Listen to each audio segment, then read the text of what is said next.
You may be the best in the world at customer service, but if your team isn't on the same page and they're letting the ball drop in the customer service part, then you have a problem, right? You need to make sure that you guys are all on the same page when it comes to customer service and client care.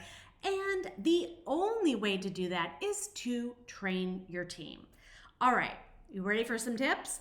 The first one is really to highlight your vision. So you need to get everyone together on the team and let them know where you see the vision of your firm going and what you see your brand is and where that is going, because it's so important to get them on the same page so then they really feel like they're part of the team and you guys will have your goals aligned. Okay, next thing is talk about empathy and patience. And we've had to learn that one, right? I mean, we are not born patient. And I have had to learn a lot. And so I've learned to really step in the shoes of my clients. And this is what you need to teach your team, right? So you need to show them how you could possibly get them to step in the shoes of your clients as well. And the only way really to do that is to make your clients feel relatable to your team. And you know what? They might be at a totally different point in their lives and they're not spending all of their disposable income on, design services. So you need to make sure that they understand, hey, I want a pretty house and you want a pretty house. And guess what? My clients want a pretty house. So we all are alike. So getting them on that same page will really help them be able to relate and get a little more patience.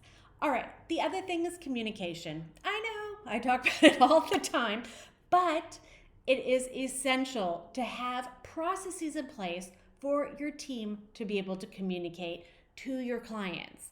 And that means you have to have processes in the place to communicate with your team because they're going to be looking to you to be the role model. So if you have your processes to talk to your team and then make sure your team has processes to talk to clients, then it will all work together. So, and that is not just talking to clients, that is also emailing, communicating, all of those ways that you are going to get onto the same page.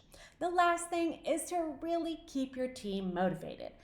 It is hard to keep pumped up when you're talking to your clients and you're feeling demoralized or you feel unmotivated.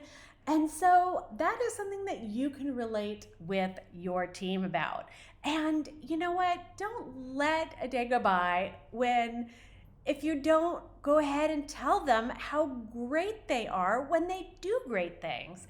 Nothing feels better than someone really stopping and noticing you and thanking you and frankly, just acknowledging that you're doing a great job. So go ahead and do that with your team. And, all of these things are a lot to think about because we are juggling all of these projects. We're trying to run a team. We're trying to run ourselves. And if you ever need help, I have really created a great system for this. And that is my design project blueprint. And I did it for this very reason. Wrote all these emails out. I did kind of things like that we can really help drive our brand home and bring it from your brain into your team's brains and into your client's brains. So head on over to the blog or just the Return on Interiors website and you will find all about it there. Bye.